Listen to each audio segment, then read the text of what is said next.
Hello everyone and welcome back to another tutorial from Tech for Gamers. In this video, I'm going to show you how you can download and install the Persona 5 Royal game on your PC. So let's get started right away.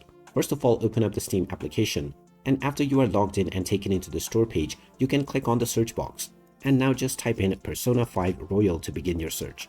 Once you find the game, you can click on it, and this will take you into the game page, where you can check out the trailer as well as the reviews. Scroll down and click on the Add to Cart button alongside your preferred bundle or edition. You can then click on the View My Cart button in order to continue towards your payment. Now you will have the option to use your Steam wallet balance or any one of the payment methods from the drop-down menu. After entering your credentials as well as your billing information, you can finalize your transaction and the game will be added to your library. You can then complete the installation of the game in just a few clicks, and once it is done, you may start enjoying Persona 5 Royal on your device. So there you have it. That is how easy it is to download and install the Persona 5 Royal game on your PC.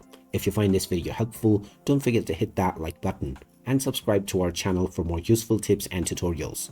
Thanks for watching, and I will see you again in the next video.